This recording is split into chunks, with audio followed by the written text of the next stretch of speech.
So మన కొండగట్టు పవన్ కళ్యాణ్ గారు పర్యటన అయిన వెంటనే ఏ డిసిషన్ తీసుకోవడం ఏంటి? మొన్న వచ్చిన ఊపు అవనియండి, లేకపోతే ఆ ప్రజల స్పందన అవనియండి, దీని మీద ఖచ్చితంగా తెలంగాణలో కూడా ఇంక ముందుకు సాగాలి అని నిర్ణయం ఏమైనా తీసుకున్నారు అనుకోవచ్చా?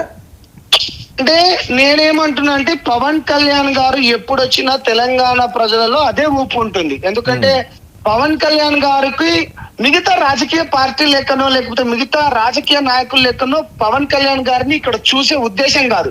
ఎందుకంటే పవన్ కళ్యాణ్ గారు పదే పదే పదే పదే చెప్తూ ఉంటారు. ఎందుకంటే తను పార్టీ పెట్టిందే ఇక్కడి ఉద్యమాల స్ఫూర్తితోని, లేకపోతే గద్దరన్న స్ఫూర్తితోని, లేకపోతే ఇక్కడ ప్రశ్నించే తత్వం ఉంది, ఇక్కడ అడిగే తత్వం ఉంది. లేకపోతే ఇప్పుడు బహుశా మీరు ఇతర రాష్ట్రాల్లో చూసుకుంటే మతాల లెక్క కులాల లెక్క విడిపోయి ఉంటారు. కానీ ఇక్కడ ఎవరున్నా గానీ ఇంటి పక్కన బాబాయ్ అన్న కాక అనుకున్నా గానీ ఇటువంటి సందర్భంలో పవన్ కళ్యాణ్ గారిని కూడా ఆంధ్రప్రదేశ్ డిప్యూటీ సీఎం గానో లేకపోతే ఆంధ్రప్రదేశ్ కి చెందిన వాడి లెక్కనో లేకపోతే ఆంధ్రప్రదేశ్ రాజకీయ నాయకుల లెక్కనో చూడటం లేదు. ఎందుకంటే మా బిడ్డ ఎందుకంటే ప్రజలకు మంచి చేస్తాడు, ప్రజల కోసం నిలబడతాడు.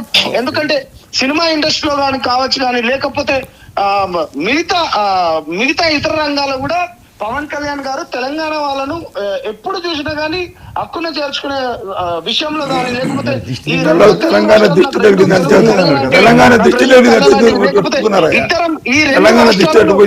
సరి సమానంగా ఇద్దరం బయటికి రావాలనే ఉద్దేశం పవన్ కళ్యాణ్ గారికి బాగా తెలుసు. ముఖ్యంగా మొన్న తెలంగాణ ప్రాంతంలో ఇక్కడ కూడా అనేక బాధలు ఉన్నాయి. దాన్ని సరి సమానంగా చేయాలంటే జనసేన పార్టీ కావాలి. ఎందుకంటే జనసేన నాయకులు కూడా తయారు కావాలనుకుంటా పవన్ కళ్యాణ్ గారు చెప్పారు వర్మ గారు. సో ఓవరాల్ గా తెలంగాణలో కూడా జనసేన పూర్తి స్థాయిలో బలోపేతం అయ్యే విధంగా కార్యాచరణ రూపొందిస్తున్నారు. డెఫినెట్లీ. ఎందుకంటే మిగతా రాజకీయ పార్టీ లెక్క ఇక్కడ డబ్బులు ఉన్నోడో కాదు. ఇక్కడ మా దగ్గర ఇప్పుడు ఎందుకంటే ఇవాళ మీరు చూస్తున్నారు పవన్ కళ్యాణ్ గారు డైరెక్ట్ గా చెప్పారు, నాకు డబ్బున్న వాళ్ళ వ్యక్తులు కాదు, నాకు దమ్మున్న నాయకులు కావాలనుకుంటూ అన్నారు. ఎందుకంటే ఎక్కడో యురేనియం పైన దానికి సంబంధించింది మిత్రుడు శివకి సంబంధించింది ఎక్కడో మారుమూల ఒక చెంచుల గ్రామం నుంచి కూడా వచ్చి, ఎందుకంటే తన ప్రాంతంలో జరుగుతున్న అన్యాయం పైన కావచ్చు, ఎందుకంటే దీనికి ఎవరైనా ఆపగలుగుతారంటే కేవలం ఒకే ఒక్క వ్యక్తి కావచ్చు కానీ లేకపోతే ఒకే ఒక్క నాయకుడు పవన్ కళ్యాణ్ గారే అనుకొని తన గేటు దగ్గర నిలబడి కొన్ని రోజుల వరకు నిలబడి శివ గారు మొత్తానికైతే సక్సెస్ఫుల్ గా అయ్యాడు. కాబట్టి ఇవాళ శివ గారికి నిన్న కొండగట్టు ప్రాంతంలో హక్కున తీర్చుకొని హక్ చేసుకొని నీలాంటి పేద బిడ్డలు కావాలి, నీలాంటి దమ్మున నాయకులు కావాలి, నీలాంటి ఎదిరించేవాడు కావాలి, నీలాంటి గలమిప్పేవాడు కావాలి, నీలాంటి తెలంగాణలో తెలంగాణ బాధలపై మాట్లాడే కొత్త తరం కావాలి.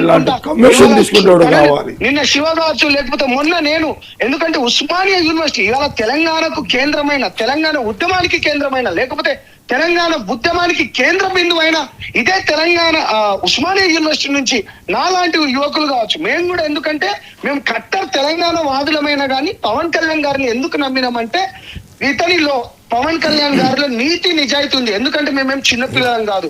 ఎందుకంటే ఒక రాజకీయ నాయకుడు నిజం మాట్లాడుతున్నాడా, అబద్ధం మాట్లాడుతున్నాడా, లేకపోతే తన రాజకీయ పబ్బం గడుపుకోవడానికి తను ఎత్తులు వేస్తున్నాడా అనేది కూడా మేము క్లారిటీగా చూస్తున్నాం. ఎందుకంటే మేము పూర్తిగా సమాజాన్ని చదివిన వాళ్ళం. ఎందుకంటే సమాజంలో ఉన్న పేద బిడ్డల పేద ప్రజల వాళ్ళని బాధలను చూసినాం. కాబట్టి డెఫినెట్ గా ఈ బాధలను తీర్చాలంటే కేవలం పవన్ కళ్యాణ్ గారని పవన్ కళ్యాణ్ గారితో నడుస్తున్నాం. సరే సంపత్ ఎప్పటిలోగా కమిటీలు వేస్తారు, అదేమన్నా ఉందా ఇన్ఫర్మేషన్? ఒక నెలలో అంటే నాకు తెలిసిన ఇన్ఫర్మేషన్, ఎందుకంటే ఒక నెలలో ఇప్పుడు కొద్ది రోజుల్లో అడాక్ కమిటీ ఒకటి ఏర్పడబోతుంది. ఈ అడాక్ కమిటీ రానున్న ఈ జిహెచ్ఎంసీ హైదరాబాద్ లో ఈ అన్ని 300 ఏదైతే సీట్లు ఏదైతుందో అక్కడికి వెళ్తారు. అక్కడికి వెళ్ళి వీళ్ళందరినీ క్షుణ్ణంగా పరిశీలిస్తారు. దాని తర్వాత మిగతా అన్ని కార్యక్రమాలు కూడా అన్ని కమిటీలు కూడా పడబోతున్నాయి. Okay, thank you Sampath, thank you so much. ఇది సార్ ఇప్పుడు చెప్పారు.